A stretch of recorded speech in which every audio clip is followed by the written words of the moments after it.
It's been an interesting couple of episodes for the Ottawa Senators, from winning the Stanley Cup, having one hell of a draft, the addition of Rasmus Dahlin, and I can't help but think that the ridiculousness is going to continue as we move on through the rest of this offseason. Of course, the start of the turnover was the Dahlin trade, of course, getting rid of Yossi and John Carlson.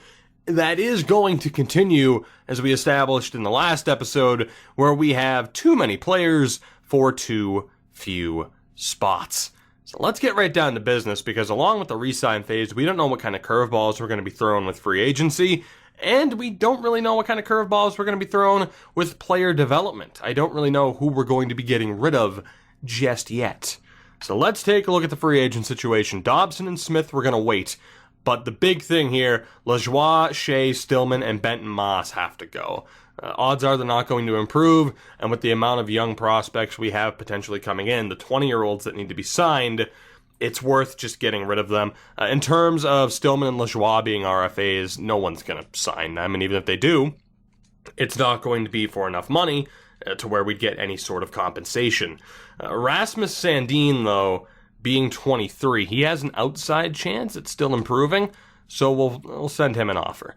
But when looking at everybody else, let's take a look at the ridiculous amount of 20-year-olds that we have, as Belfour, Hobby Bulin, Weeks, Butsayev, Olas, Sweetland, and Appel could all be signed and could all play down in the AHL this next season. I'm not going to sign them right now. Odds are I'll sign the majority of those players sooner rather than later.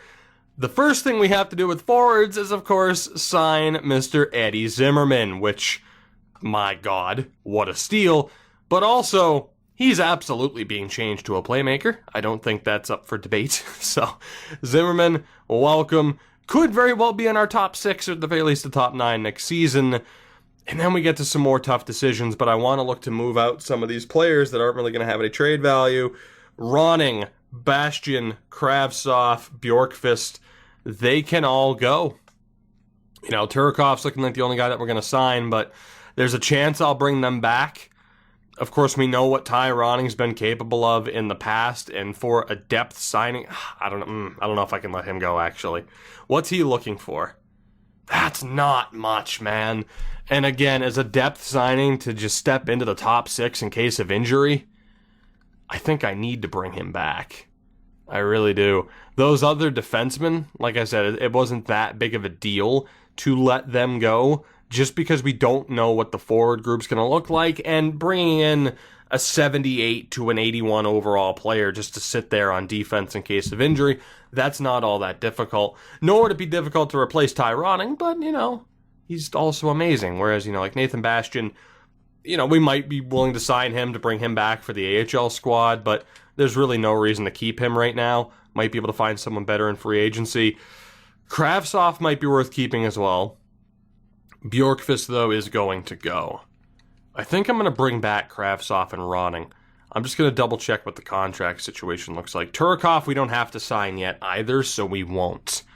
But Ronning and Kravtsov, there's a chance that I bring them back. Left wing, Joe Scott Kaniemi. Nick Paul as well, for more of the physical replacement, physical style of depth. Not looking for that bad of a deal. Malkin will probably bring back, and then Salvador needs to be signed. And center-wise, there's a lot. Shane Bowers, I already know I'm going to look to bring him back. Aside from that, though, it's a tough choice. Noah Gregor isn't terrible, but he's never going to make the NHL. We might be able to find someone better who can actually improve.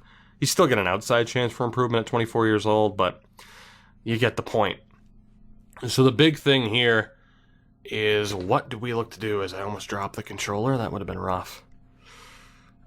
It's like Ronning and Kravtsov. Kravtsov's still probably looking for a two-way deal. He is. And for that, I can bring him back. That's fine. Ronning, I'm undecided on. Left wings, I'm undecided on Nick Paul. We're going to bring back Malkin. That's a cheap enough deal. And then at center, we'll bring back Alcock. And we'll wait for the other one. So let's get answers from this first batch of players. And then we'll start getting into some of the big-time money moves that need to be made. namely one Matt Barzal.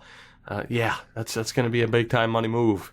We'll see what happens. Tanev signed Zimmerman, Sandin, Bowers, Kravtsov, Alcock, and Malkin, as you would expect. No surprises there. But now, some of those big decisions. It really sucks to have to get rid of guys like Lajoie, too, but we just have so many defensemen. So many. And, of course, we might still be looking at making trades. So just under $37 million in cap space. Goaltending is set for the moment. Defense, again, Dobson and Smith. What's Noah Dobson looking for? That's not bad. Under $4 million for him, that's not bad. And I think what I'm going to try to do, well, it doesn't seem to work the majority of the time in the offseason. It seems to be better for mid-season signings now. I am going to try the 85% trick with Dobson.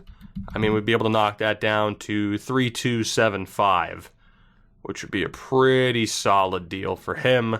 And then Ty Smith, who I'd say is the more likely to be traded out of the two. If we can knock that down to 2.375, we'll be in a good spot. So, defensively, again, we're good. I'm not going to worry about signing guys just yet because we never know who's going to be on the free agent list. Ty Ronning, I think I'm going to bring you back. Even if just for one season, I think I'm going to bring you back. Just because, I mean, again, you saw what he did in the limited amount of playing time he had last season. He was an absolute monster.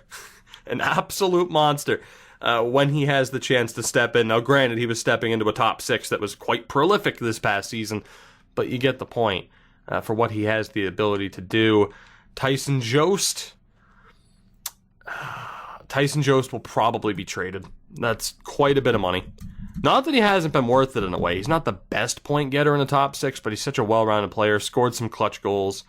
We'll see if we can get him on the 85%.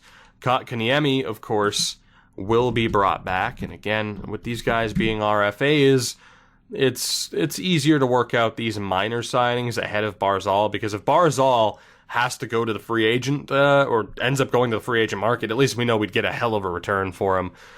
Nick Paul. I really like having him on this team for that physical, for that physical type of player that could step into the lineup if need be. He spent the entire season last year down in the AHL. I'm not sure. How much was he looking for? 1.7. I don't think I want to sign someone to 1.7 as a depth option. I'm going to let him go to the free agent list. He might be back, though. And then centers, Colin White. What are you looking for? That's not bad. Under $5 million is a pretty damn good deal. 4.125 if he is willing to take the 85%. And Barrett Hayton as well. That's a fabulous deal for us one way or another. 2.175 on the discounts. We'll talk to Barzal next. So we have 36 contracts right now. 7 offers are out. And we'll see what happens here before opening negotiations with Barzal. So let's see. 85% trick. How well will it work out for us? White rejects. Jost rejects. Hayton's back. Dobson rejects. Smith rejects. Ronning rejects. Kotkaniemi. So Kotkaniemi and Hayton were the only two to accept the 85% offers, which again doesn't surprise me. It seems to work much better for mid-season re-signings. Which, again, I didn't want to focus on too much because I wasn't sure how the Jost trade, or not the Jost trade, how the Yossi trade and the Carlson trade would work out. So we still have $34 million in space. We should be fine. Barzal, I'm going to try this with you as well. Maybe not the full 85, which would be 8.5 or 8.575 for him. So it would be 8.575 on the 85%, which is insane.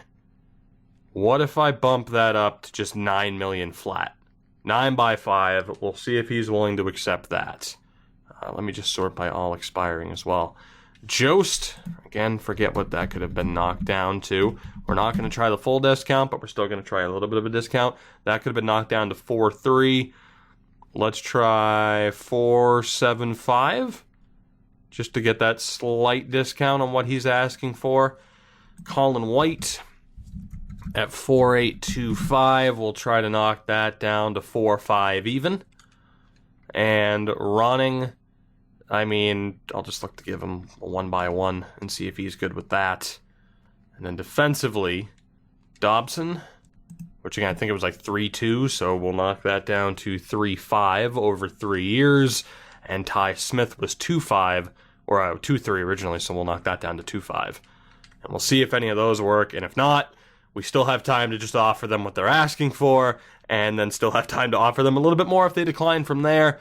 If any of them go to the free agent market, though, I'm fine with it, because, of course, they are restricted free agents. Barzal rejects. White rejects. Jost rejects. Dobson. Ty Smith accepted. Ronning accepted as well. So, we are looking at having to offer the majority of these players exactly what they're looking for, which it is what it is. We have $32 million in space. We can afford it, but obviously it's worth negotiating, trying to get the best offers possible. So that is it as far as the expiring deals. There's nothing left.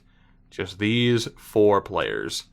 So Barzal, again, let's aim for, let's see, we went, 9 million flat last time? Let's go 9.75 over 5 years, which is still a ridiculous deal. For Dobson, I'm all right with the 3.8. For Jost, let's just go 5 million flat. And for Colin White, let's go 4.8 flat, and we'll see what that does. So, yes, I was a little bit difficult there, taking off just a tad bit of money from each negotiation, because you know what? I want to feel like I'm getting somewhat of a discount. Damn it, that's why. Let's see. Barzal accepts, White accepts, Jost accepts, and Dobson accepts.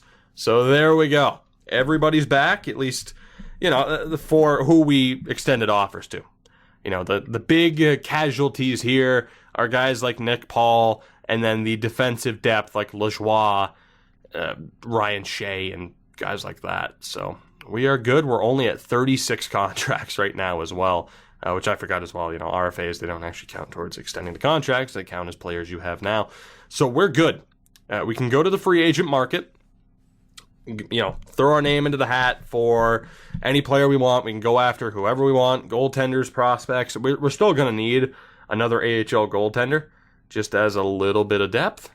But for right now, we're looking okay. And then there's the matter of seeing how certain players progress, particularly the 20-year-olds, and signing them up for the AHL roster. So we're still in a great spot here. As Vladimir Tarasenko, Patrick Kane, Jack Hughes, and Gregory Denisenko are all free agents. Wow. Wow. And we have $13 million in cap space. Goaltender John Gillies is the belle of the ball in terms of the open market. Let me take a look again at our goaltending situation, because obviously it's quite nice. I also want to take a look at our draft pick situation. What's funny, though, is we're only listed as contenders. It's like, are you kidding me? Have you seen our team? So we need to find under a 75 overall. With Kadri shaping up to be the backup this season, we need to find under a 75 overall to back up Tanev, and then a 5th goaltender in case of injury. Of course, this is the one series right now where injuries are on, and thankfully, I want to say they haven't played too big of a factor, but look at what happened with Erik Karlsson. Somehow we were able to survive that, but you get the point. Let's take a look at potential here. Well, I think we're going to sign Chow, and I think we're going to sign Vasunov. That just seems obvious, frankly. If we need to sign under a 75, why would we look anywhere else than with these starter potential goalies? No guarantees that we end up with them. You know what? If anything, I could throw an offer out to all 3. I only need to end up with 2. We're going to go for Chow to be the AHL backup, and we're going to go for Vasunov to be the 5th goaltender. Abilene, we'll see what happens, and we'll keep an eye on whether or not anyone's sent out offers. Defensively, Sandberg is there. Who's the highest overall? It is Jared Spurgeon, or as Don Cherry calls him, Jared Spurgeon. Bodie Wild is also a free agent. He is the same thing as Dobson. The same thing as Dobson and as Ty Smith. Not as well-rounded, though. Tremendous skater, but I think we'll avoid him, and then Adam Fox is 25. So obviously we don't really have to go for anybody here. It would kind of defeat the purpose. I mean, bringing in a Jared Spurgeon, I wouldn't want to give him the 4 years anyway. Let's just look for prospects. And we have Lasse Alvara, 5'9" offensive D-man. We'll throw our name into the hat with him. And then from there, there's also Reginald Tangradi. That we'll try to see if we can sign him as well. Minnesota's in for him. And like I said, that's why I didn't want to go out and sign the defensive prospects. Prospects that we already have, we don't have to. We can go out and sign guys like these and leave those guys unsigned for 3 years if we had to. They can still progress while unsigned. There's a debate as to whether or not they progress better unsigned or playing in the AHL. That's a debate for a different time, though. As Samuelson is 23 and a 74. Low top 4, though. I don't think we'd want to bank on that. Tyconic is there as well, our former second-round pick, who has not panned out in the slightest. So Tyconic and Samuelson will avoid. Of course, we have some higher potential guys that we could sign.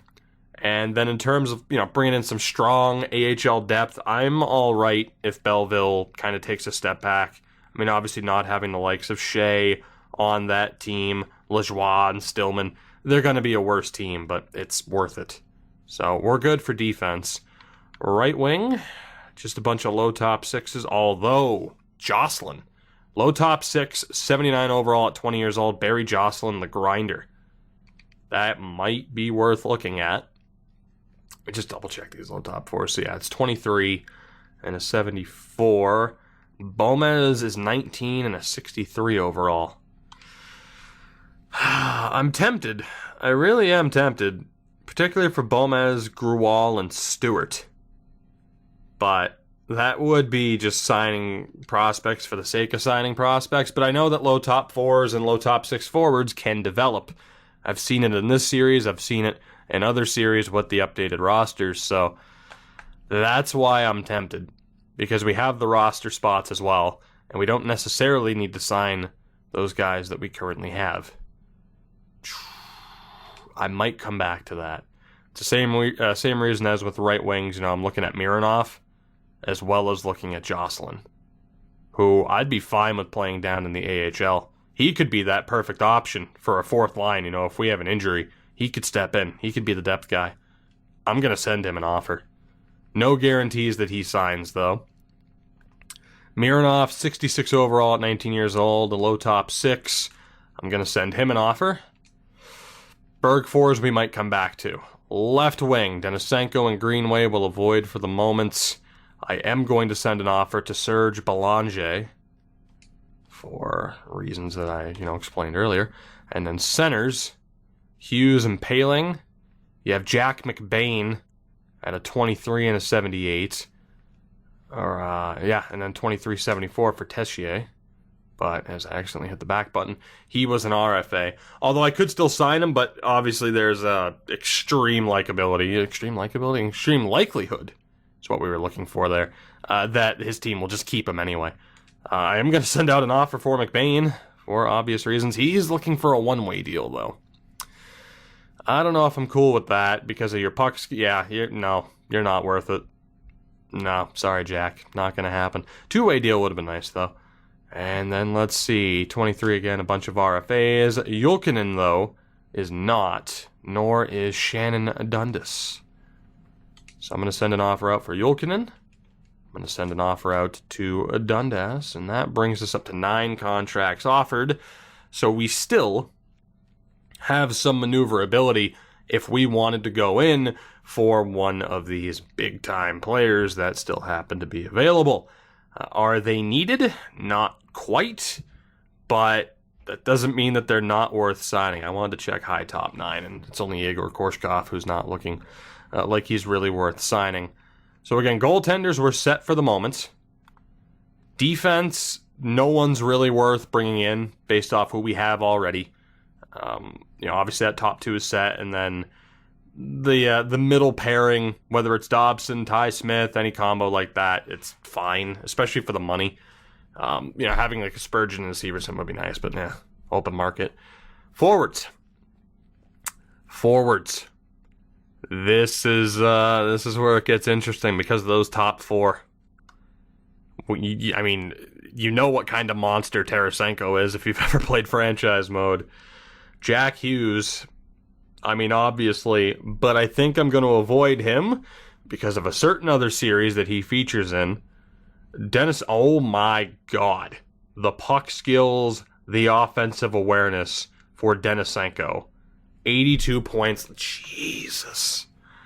It's not that Jack Hughes isn't great. He's a higher overall because of the physical category. That offensive category for Denisenko is insane. I mean, Patrick Kane's 34 at this point. He's a risk signing to decline even further.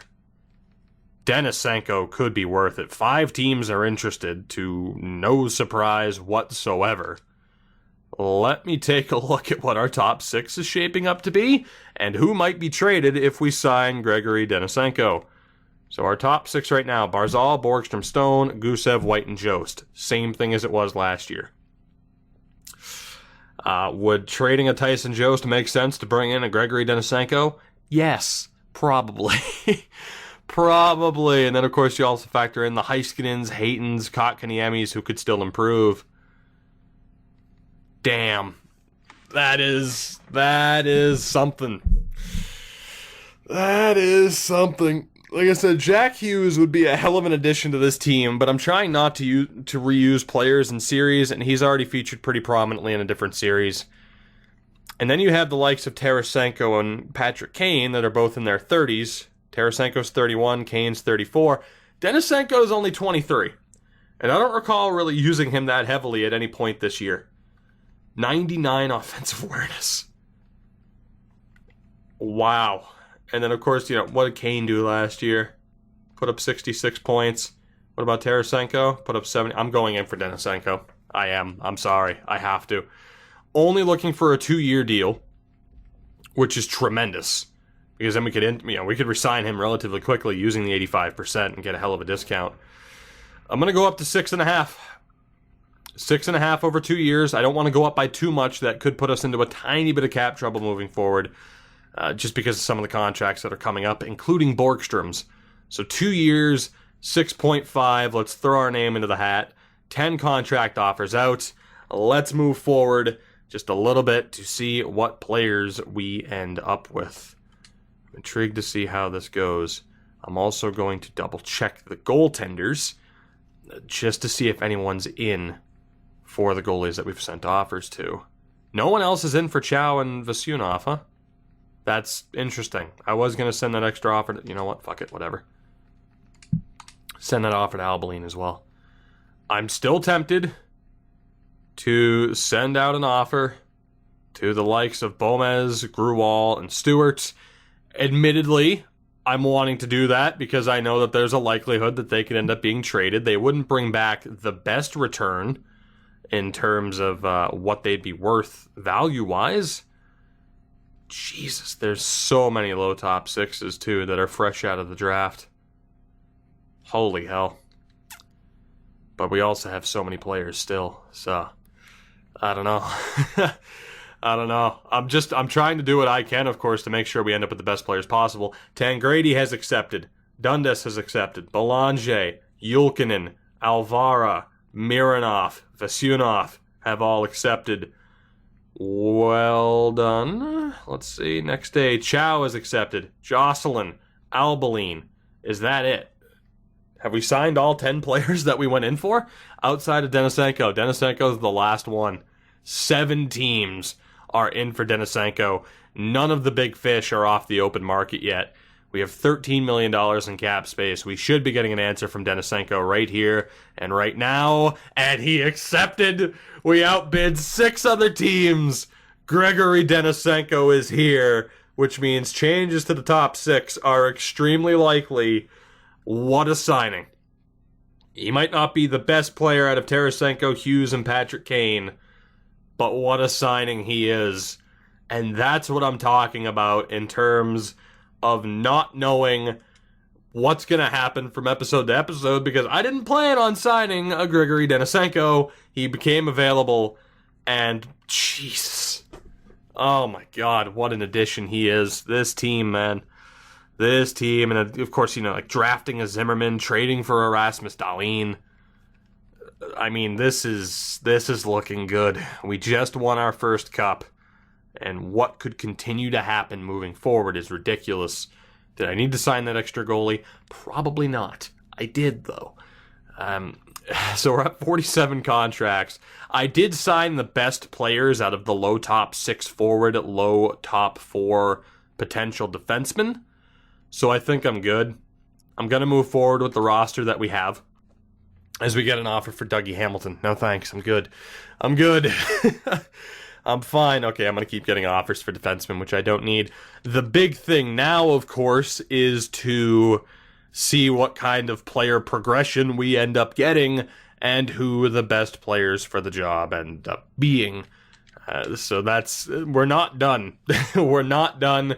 There's still a major step forward that we need to take in terms of getting this team set up for the 2023-2024 season, in terms of getting this team set up for our potential title defense. And we have some amazing options to decide between.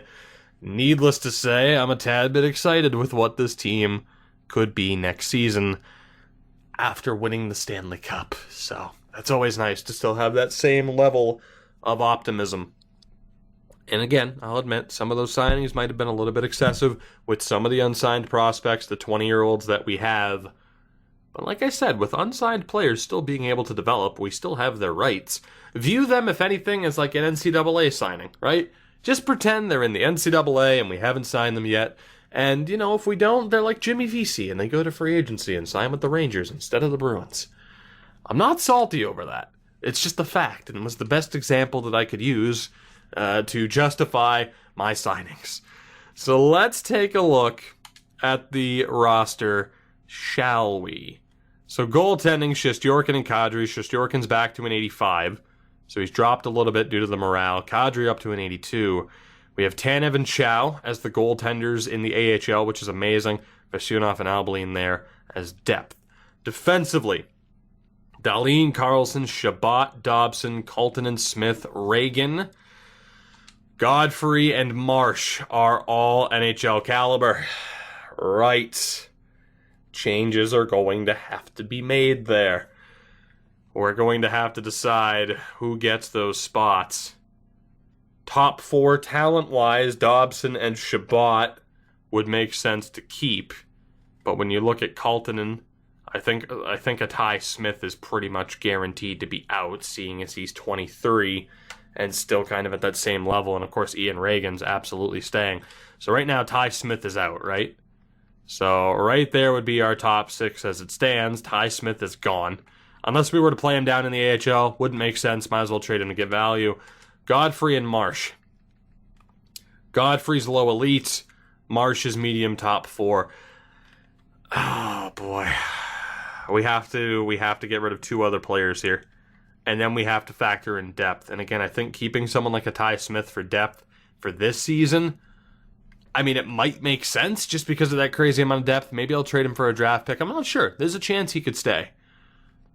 Really, it depends on what the free agent market looks like right now, as far as who's worth keeping for depth and who's worth trading away just because of their value. And it makes sense to kind of recycle them. So Hickey right now is the top guy. Lajoie and Stillman are still there as well.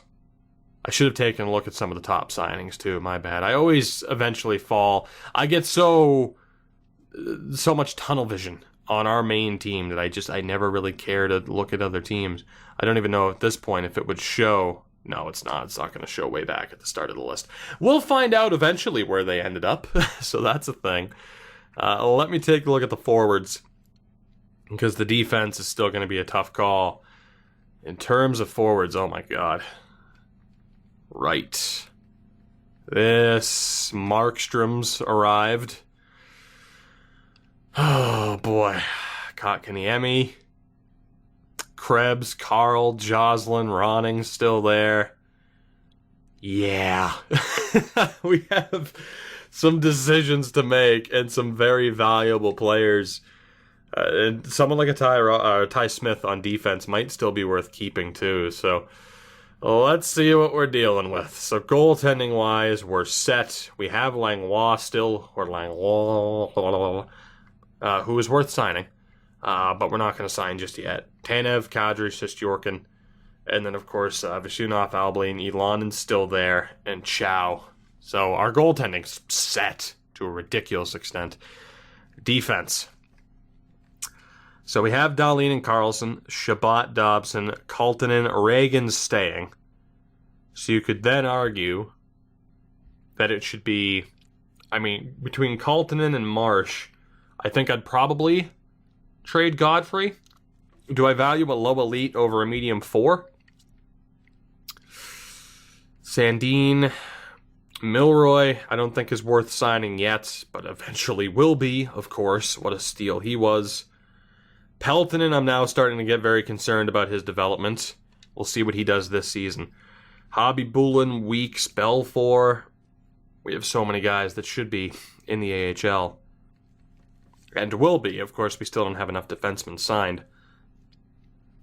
Olas, though, Sweetland, and Payer aren't going to be signed just because of that lower potential. We're not going to have the space for them.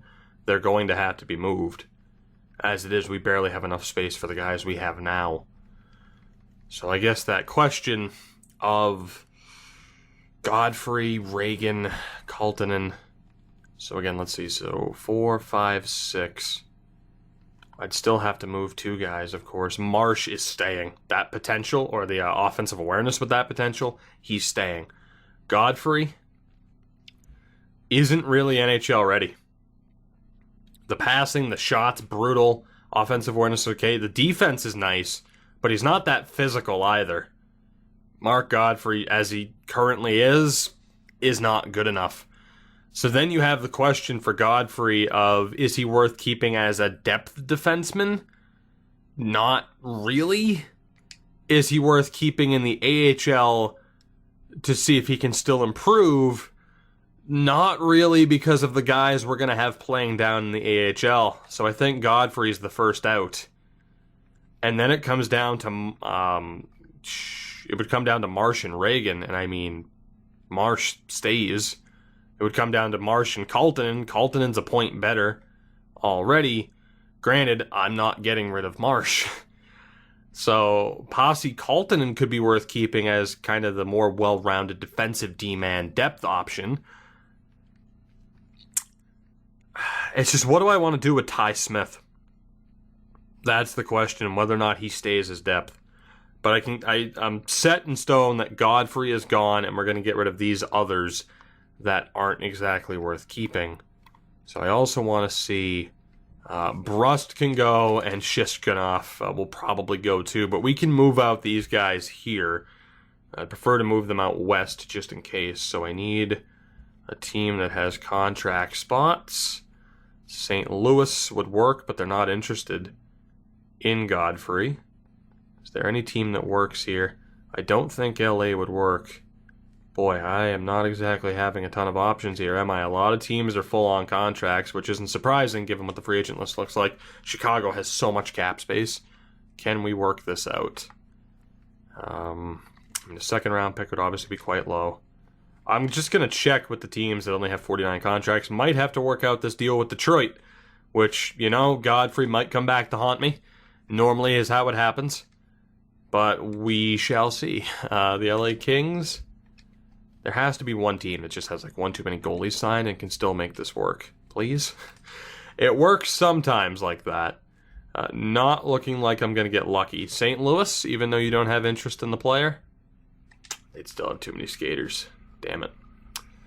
Well, I have very limited options here as far as trading away players, too. That could be a big factor in terms of me just having to take back garbage that sits on the roster, or that I have to buy out for this season. Right. Okay, I don't have options here. Detroit. Not that I want to trade Godfrey within the division. Oh my god. This is also a factor as to why, me signing who I sign, maybe it does screw me over, and in which case, I have to deal with the consequences of it. And that is that most other teams are having a hell of a time balancing their contracts and or cap space. So in terms of a signing where we don't have to take anybody back, that is looking impossible at this point. We're going to have to take somebody back. So I'd prefer to work out a deal with a team like the Kings. And we will take back preferably a low-end forward who could just be AHL depth or that I could buy out. Luff has a 1-year deal at this point. I'll add him to this, and then we'll look to get back just draft picks in return. There might be other prospects worth getting, but I'm willing to go draft picks for now. They're not going to want to trade their first. I'm just going to see how close this is. It probably isn't, but I'm going to throw it out there. We'll take off the 3rd next year and add a 4th for this year. How's that looking now? Still no. We'll change out that 4th. We'll go for a 6th. Still expecting a no, but you never know. Yeah, still expecting a no. So we'll take out the extra 3rd round pick as well. And we'll go with 2 4ths just to gauge interest. Still no. We'll take out that 4th, make it a 6th this year. Will that go through? Yes, it will. So there we go. Get a deal done there with the LA Kings. We have to bring back Luff as a part of the deal, but it does clear up our defensive situation slightly, not completely. And the worst part is we still have to figure out what we want to do with the forwards. So defensively, as it stands right now, we have 8 players. All 8, of course, I'd be willing to keep. I'm still under the impression that Ty Smith is going to have to go. Otherwise, we're looking at trading like a Shabbat and a Dobson. Dobson I'm willing to keep because he still has the slight chance to get better. I really want to keep Thomas Shabbat to stay loyal to kind of parts of that original Sens core. But, yeah. I mean, because if we get rid of him, it'd be Dobson, Kaltonen, Reagan, and Marsh, and then Ty Smith as the depth option. Or we get rid of Ty Smith and then have to play one of Kaltonen, Reagan, and Marsh as the depth option in case of injury, which is amazing, but you can also argue that they should be playing full-time. So that's the problem there. And then defensively, down in the AHL, we still have room to sign some players. There's an outside chance. I was hoping Rasmus Sandin would improve. I think I'm going to trade him and just look to sign a couple of extra players for the AHL. So I'm really trying to sort out this defensive situation. I want to stay loyal to Thomas Shabbat. I do. Dahlin, Carlson, Shabbat, Dobson. I think for the moment, I'm going to get rid of Ty Smith. I think. He's on such a good deal, though. But 2.5 for a depth defenseman, it's not worth it. Ty Smith is going to go. We're going to have Carlson, Dahlin, Shabbat, Dobson, Kaltonen, Reagan, and Marsh. We'll see who ends up taking a seat. And then I'll leave it up to your opinion as far as the only way I see us making room for Kaltonen, Reagan, and Marsh to all play is if we trade Thomas Shabbat. So that is going to be your first question heading into the next episode. Is that what we do? But Ty Smith and Rasmus Sandin are the next to be traded. Problem is, again, I'm going to have to take back some forward depth that I really don't want to pull this off.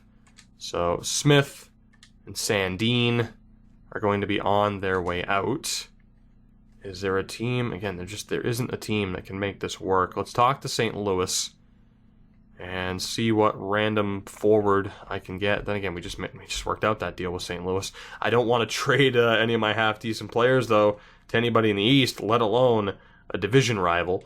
Can I get this to work with Chicago? Probably not. I'd have to take back 2 rando forwards. Let's see. Benstrom makes too much. Hartman would be fine. Is there another cheaper option? Åkerlund. Åkerlund's a little bit better than what I'd be looking for. So we'd have to go Hartman and Åkerlund. And then look for draft picks from there. We gotta do it. We have to do it. And the worst part is I can only buy out 3 of those forwards. So the AHL forward core for this next season might not be what I want it to be. Let's look for a 2nd, a 3rd, and a 4th. 2/3 and a 4th. Or just 2/3, never mind. So second and 2/3, along with Hartman and Ackerlund for Smith and Sandin, won't go through. We'll take out that third, and we'll look for a fourth this year. Will that go through? No, it will not. I'm going to try just a seventh, just in case, just to, again, gauge interest. Still no. Let's try that. Still no. Take out the third. Go for 2 fourth-rounders. How close are we now? Still not. Take out the fourth for a sixth. Again, just trying to hit that bare minimum of what they're willing to accept. Straight up second and fourth. Still no. Really? Like, do you really want to stick by Hartman and Ackerlund that much? They're not that good. How about a fifth and a seventh? This is some bullshit. Just the second? Wow. Okay, Chicago Kick Rocks. You are being ridiculous, really. Edmonton's not going to work. Minnesota might work. They don't want to trade picks, so never mind. Oh, let's see. I'm trying to make it so I only have to take back one contract, but it's so unlikely as it is. So let's just talk to Vancouver. They're interested in both players. They don't want to trade picks. Let's talk to not San Jose. Is there another team that's interested in both players? Florida. Don't really want to trade within the division. Columbus. Don't really want to trade within the conference. Anaheim. Fine. Let's see if we can... They don't want to trade picks. Whatever. Screw it. I just need to get this deal done. Do you have 2 terrible forwards that I can add to this trade that could be easily bought out? We have Natanen and Olsen. We'll go to picks as well. Let's try to get your second and third. Will that go through? No. This is ridiculous. You can't tell me Ty Smith isn't worth a second round pick. You cannot. A second and a sixth. There we go. Could have gotten more back if I decided to keep banging my head against the wall, which, as you can probably tell by my tone, really didn't want to. Forward-wise, of course, we'll send down Natanen, who, it's not a bad option, actually. I didn't even notice how good he was. Could be a depth option for us in this next season. Forward-wise, to be honest, I don't know at this point. That's a whole different situation. Contract-wise, though, let me go best lines. Still have a couple of roster spots, but not a ton. Let me go to contracts. We're going to have to buy out some of these forwards that we just acquired, which sucks, but I need to free up those roster spots somehow, some way. So let me go in the system. Forwards. Who do we have here? So Dundas, Jokinen, they're all worth keeping. Actually, let me look by age. So we have Luff, who I'm not allowed to buy out at the moment. Am I not allowed to buy? Why am I not allowed to buy out anybody? What? Do buyouts not start yet? I guess I can't buy anybody out yet. Well, that's a bit of a problem.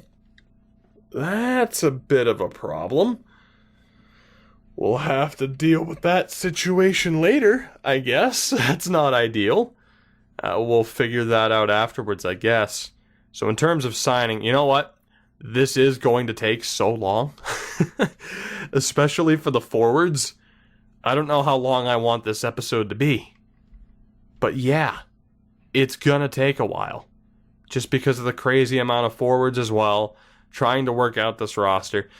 Definitely signing some of the players that I signed is going to come back to haunt me, particularly the forwards. It's not the worst situation to be in, but because of the way the AI have managed their team as well, it's a little bit of a problem. So the big question for you heading into the next episode defensively, do we trade Thomas Chabot? That is your big question. And then otherwise, if we don't, who is the healthy scratch between Pasi Kaltonen, Ian Reagan, and Troy Marsh? My vote is for Kaltonen.